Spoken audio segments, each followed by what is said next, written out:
أعوذ بالله من الشيطان الرجيم بسم الله الرحمن الرحيم صلى الله على سيدنا محمد وآله الطاهرين اللهم صل على محمد.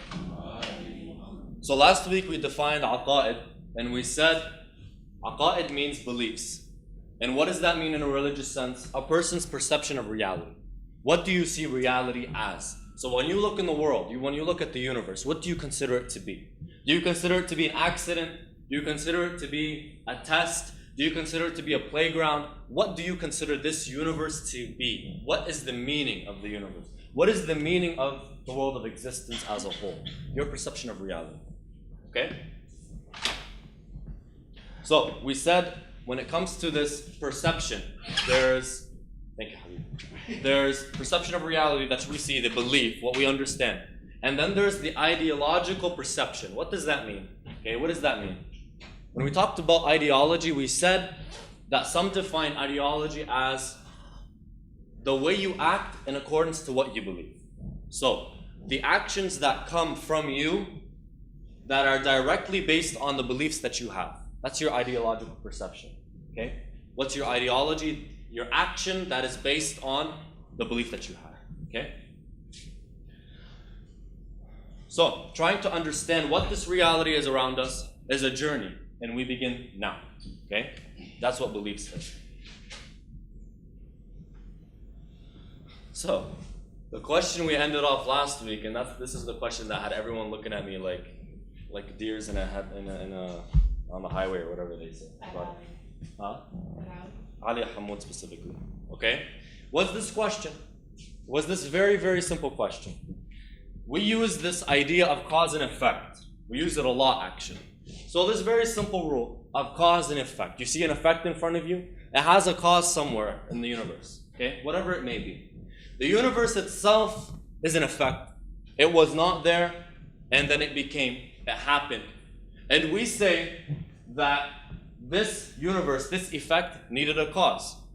Okay, and I'm simplifying this very, very much. It's actually much deeper than this. And we say that cause has to be something different than universe, which is God. طيب.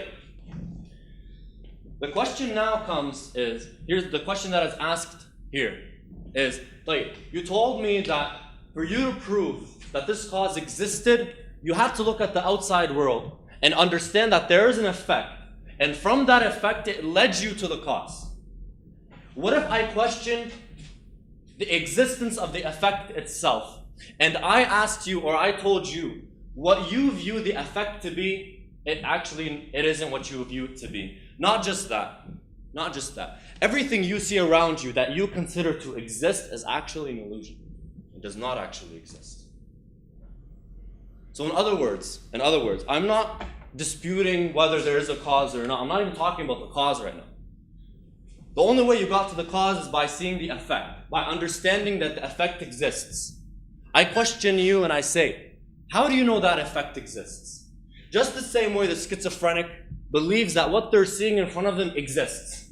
In just the same way, the colorblind man thinks green is red and vice versa.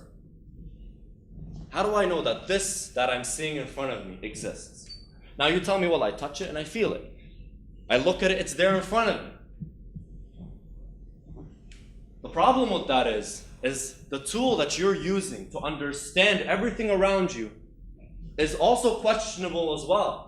If I'm questioning whether the universe exists, and you yourself are part of the universe, and the tool that you understand to perceive the universe around you is part of what I'm questioning the tool.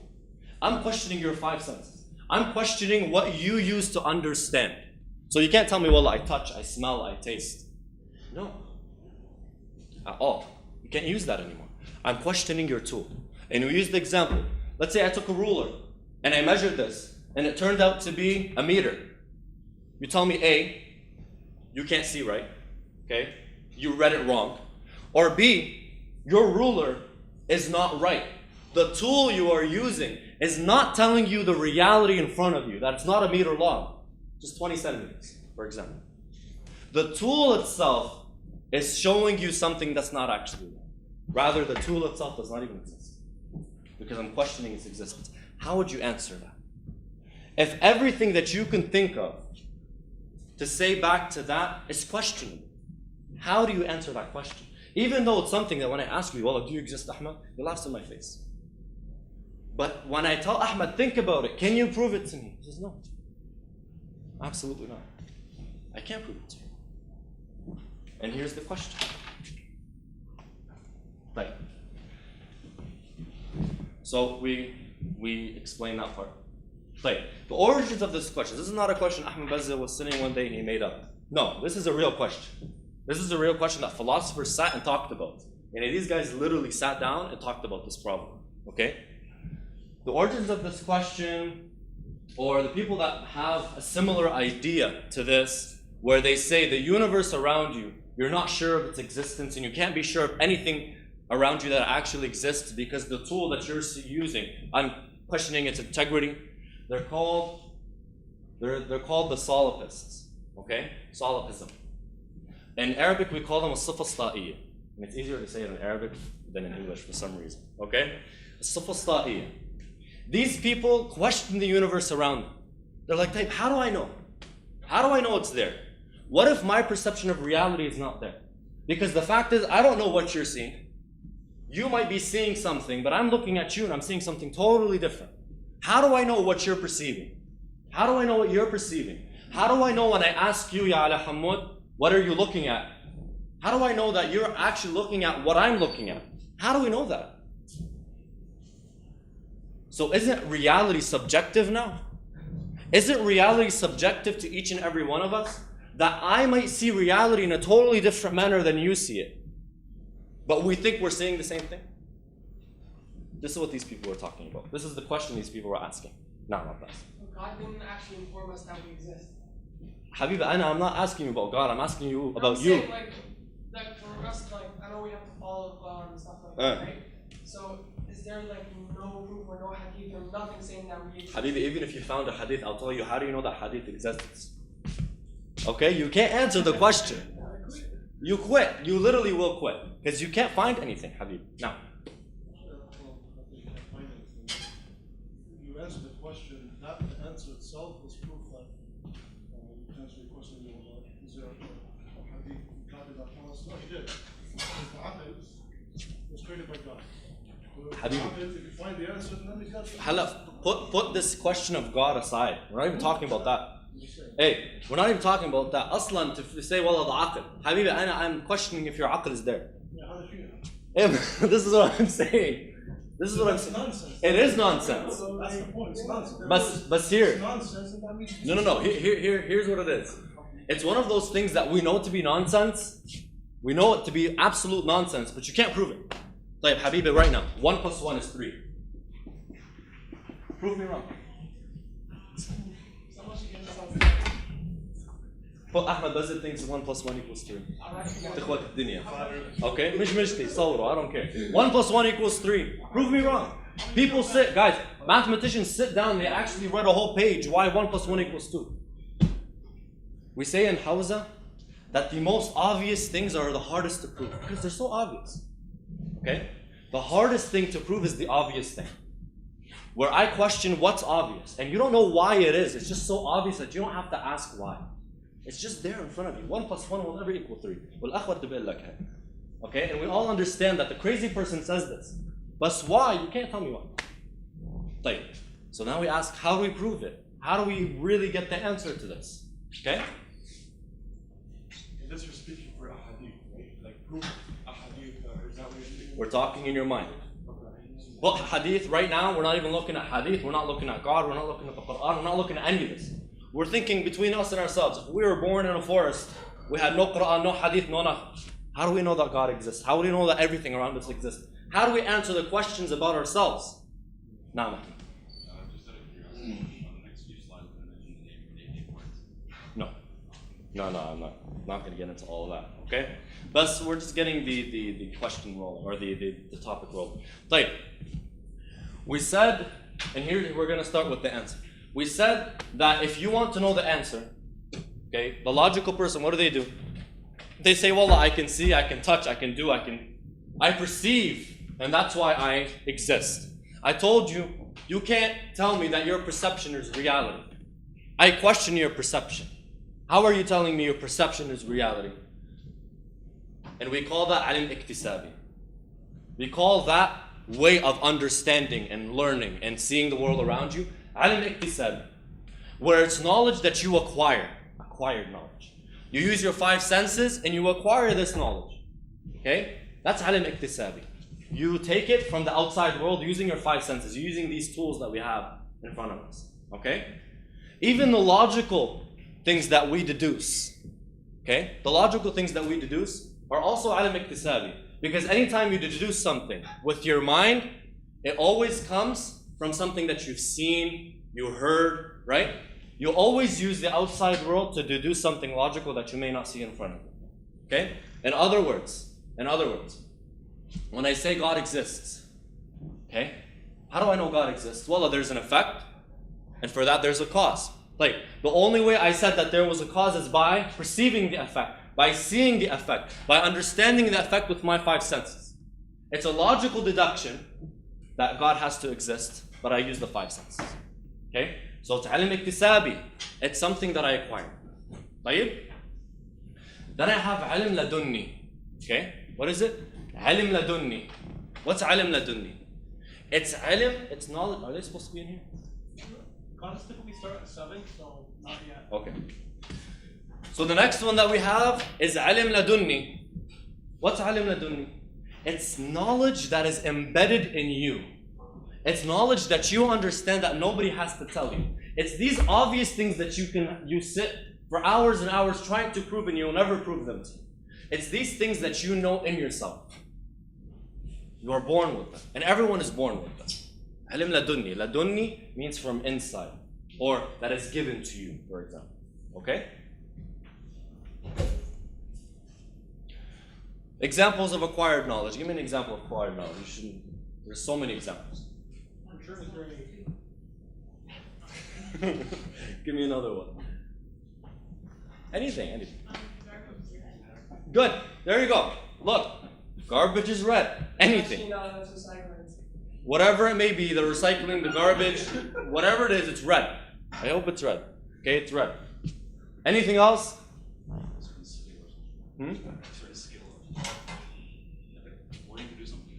A skill, whatever, anything. You learn it from the outside world. Play something we all know. Play. Here's now the question. Innate knowledge. Alim ladunni. Can you give me an example of that? Stealing is wrong. Yeah. Killing someone is wrong. Yes. These things you can consider alim ladunni, although you can argue that they're not as well. Because the only reason you understood that stealing is wrong is you thought, what if someone stole from me? So you referred back to yourself. So you technically refer back to something that's there in front of you. That, you know what I'm saying? So you can argue that that one's one of the gray ones. Okay? These things that we're kind of programmed to know in the beginning, whether they're right or wrong, good or bad. Okay? Those are in the gray zone. Now. a baby being attached to its mother. Very good. I mean, it's right there. Good job. Very good, actually. Yeah. Hold on.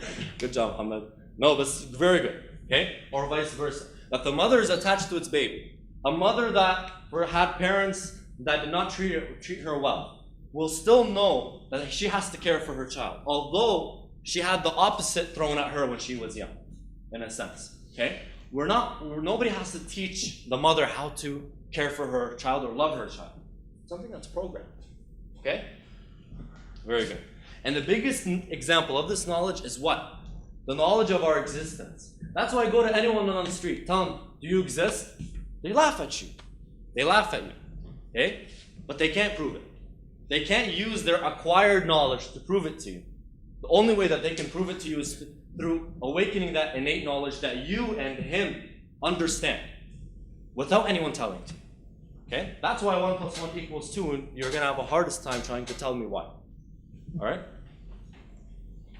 طيب. How do you awaken it? How do you get that out of that person? Hassan is telling me, Habibi, do you exist? How do I awaken that innate knowledge? And Hassan, literally I was watching a video once, and he was explaining, the Sheikh was explaining this. He says, the way you do it is you go to that person and slap them in the face. Slap them in the face. When they tell you, why'd you slap me in the face? Tell them, see the pain that you're feeling? It doesn't exist. The pain that you're feeling right now, that you're asking me about, doesn't exist. It's just an illusion that you created in your mind. What did you do when you slapped them in the face?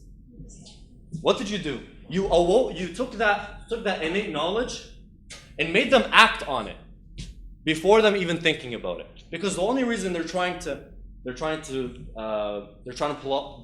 actually argue this point is they have something that they want to prove. It's just something in their minds blocking them from speaking the truth, what they truly feel. You awaken that by letting them act before they think. Act on that innate knowledge that they have, that they truly exist and everything around them actually exists. And they see it and they perceive it. Okay? With this, you have inadvertently awakened their inner knowledge. They have that they exist, right? And everything around them also exists. Do we have to go? Do you have to leave? But al-fitra, this innate knowledge in Islam, staying away from philosophy, staying away from anything philosophical. If you want to talk about religious terminology, we call that al-fitra. Al-fitra is this thing that we are all created or programmed by. We are all programmed to understand certain things, and that's what al-fitra is. Al-fitra comes from the word fatara. Fatara means to create from nothingness. Okay? Comes from nothingness. It's something that's embedded in you, and you know it without anyone telling you. The belief in God, is it acquired or is it innate? Who thinks it's acquired? So when we believe in God, is it innate or is it acquired? Who thinks it's innate? So innate is Innate, you're programmed to believe in it. Innate. Who thinks it's acquired? I think it's both. Why do you think it's both? I think, okay, so as a Muslim, like if you're a Muslim, doesn't mean you found Islam. Okay. So let's say like in the Muslim. Okay. And from your parents and all that stuff and your environment around you, you're gonna believe in God, right? But the only way to really understand what God is and how life is to actually learn Islam. Okay. You know what I mean? That's good. So it's kind of like you gotta know about it, and it's better to have it too. You know what I mean? Okay. So that's a good point. Now, Ali. Similar to what you said. Basically, it's embedded in you that you believe in God. Good. However, through acquired knowledge, you can either accept it or reject it. Good. Or believe it or not believe it. Okay. Very good. Now, what time is it right now? Yeah, but we have to 6:45. Yeah, I think it's. Okay, we'll finish off very, very. Okay, so we believe that it's actually both. Okay, so we believe that it's both. We believe it's acquired. You can prove it. You can prove it through science. You can prove it through logic. You can prove it to in whatever way you want to prove it. No problem. Use any other method, and there are many methods. Okay, there are many methods to prove that God exists. And al-fitra, we are all programmed to believe in it. And how do you awaken that fitra? How do you awaken that fitra? Put that person in a situation where they break all of their ties and all of their hopes from this world. And you will see their hearts connect to some sort of hope somewhere else that they don't understand. So that's why they say if you're in a falling plane and you're an atheist, you become the most religious man like that. They say the soldier is the most religious person in the world. Why? Because they're always in front of death. They always feel like they're going to die right now. Maybe at this point the bullet is going to hit me. Maybe at that point a rocket is going to come. They have no hope in anything else. It's all chance. They're the most religious as they come. Imam al-Sadiq alayhi salam, listen to this. Imam al-Sadiq alayhi salam proves it in the most tangible way. A man asks the Imam alayhi salam, how do I believe, what's the proof that God exists? So the Imam asks him, what do you work? So the man said, I'm a fisherman. The Imam said, have you ever been stranded on the sea? Stranded on the sea. And there was nothing there for you to depend on. There was no one that was coming for you. There was no one in sight. And you had no chance that you're going to get out of this predicament. He said, yes, it's happened to me. So the Imam said, when you were stranded at sea and you lost hope in everything around you, did your heart hold on to something, some sort of hope that you did not understand or not have any prior knowledge of, in a sense? Did your heart go to something and connect itself to something that you did not understand and you did not understand what it was? He says, yes. The Imam says that hope that you connected to is your fitrah, is God. You are programmed to believe in Allah subhanahu wa ta'ala, and that awakens in times where you are cut off from everything else around you. Okay? And he says, and I like this last part where, kind of puts it all together. That hope you had was God. It was your heart returning you to the innate belief in God that is able to answer you in the darkest of times. The Imam alayhi salam may not have said it like this, but it perfectly states it. Now, sallallahu ala Sayyidina Muhammad wa alihi at-tahirin.